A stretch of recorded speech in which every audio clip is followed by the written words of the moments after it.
Her mom is absolutely heartbroken and horrified that whoever did this may try to kill her or her other daughters next, so she asked us to conceal her identity. They couldn't give us any new information right now. What we do know from talking to people who were inside, 2 men are handcuffed. One was on the inside of security, one was on the outside. It appeared, according to the people who were in there, that they were together. What was in their bags, we have no idea. This is a meeting to discuss the budget, but a lot of people are showing up to talk about changing the name of Forest High School. It's been going on for years and years, but now change.org is involved, and petitioners are very passionate about it. Why'd you do it?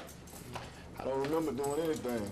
They wouldn't allow for my mental health history to be stated to the media. Sheriff's deputies are passing out these flyers outside of the gas station with Hailey Winslows' picture on it, trying to get any information from customers about why somebody would go into this gas station, not to rob the place, but specifically to murder this woman. He's also hoping that maybe they'll join him in kind of picking up where they left off on the route and finishing the race so he can continue his streak of participating in every Gate River run. Hey, guess what? The principal can flip too. I'll explain coming right up. Go! Today wasn't even that bad. The water has gone way down since this morning, but when it gets really bad, this is what they have to deal with. All this debris, this trash, they won't go through the grates. The problem is this lake bed is full of pine needles and other organic material that has been living in this swamp for centuries. Look at how deep they have to go to get to the moist stuff. The fire is burning all the organic material on top. And not only can it jump over the containment lines, it can travel underneath the ground. And check this out, in just seconds, it's on fire.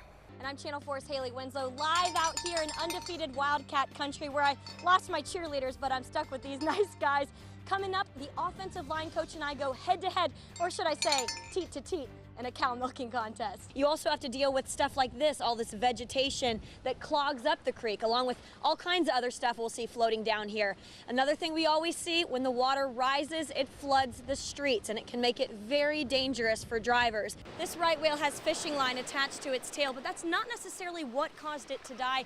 Mary, it is a very strange case. There's a good chance that this boat either collided with or was run over by a cargo ship, but right now, there are just so many unknowns. What they'll do is they'll wrap themselves around your neck or your torso, and every time you exhale, they'll get tighter and tighter and tighter. He didn't think it'd be talked about this soon, but after further review, he decided to kick off the conversation. It's hard to imagine this section of Spanish Town, Jamaica used to be all sugarcane fields. But 7 years ago, thanks to Barbara Gilbert and Food for the Poor, now 14 families have a home. It's been 6 weeks, and I keep thinking she's gonna walk in the door. Rain Periwinkle looks over at the front door and down, knowing her little girl is never coming home. It's beyond any nightmare I could ever imagine. I don't ever want any parent to feel like this. She feels nauseous all the time, barely eats, can't sleep, and is now all alone. My children are my light. When Cherish left, everything's gone. After Cherish left, my other girls left, everything fell apart. She played with them. She was always the mother. She was always the teacher. Sometimes I get mad at Cherish because she'd be too bossy.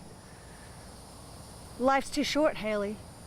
Periwinkle never imagined it would be so short for Cherish, kidnapped and killed by a sexual predator. And this should never have happened. It's an abomination that he was ever let out. And I'm disgusted in the justice system forever letting him out. Now Periwinkle plans to do everything in her power to prevent this from happening to another child. Because I fear for the next mother and the next parent that's going to be on TV. Could be tomorrow, could be in a few months, it could be a year. I don't want to see another mom like myself or Mark Lunsford or Mark Class or Summer Thompson's mom, Dina Thompson. I don't want to see any more people like that on TV. It's devastating. And now I'm added to the list.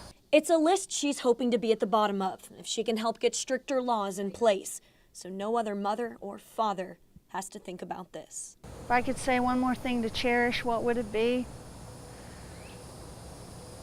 Wait for me at the gate.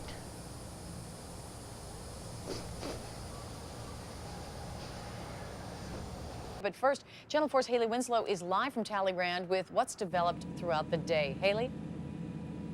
Mary, you know, it's kind of eerie out here. Normally you would hear traffic roaring over the bridge, and it's very quiet, and it's probably going to be that way for quite a while. This will be the most significant delays the city's had in a long time. This is why. A ship hit the Matthews Bridge. It happened at about 2 p.m. Investigators say 4 tugboats were leading the USNS Harry L. Martin from Blunt Island to the other side of the North Florida shipyard so workers could dredge Blunt Island. The 760-foot, nearly 40,000-ton Navy support ship went under the bridge and at the stern didn't fit. The lift ramp on the left side, which is called the Port Side King Post Buttress, hit the top of the bridge.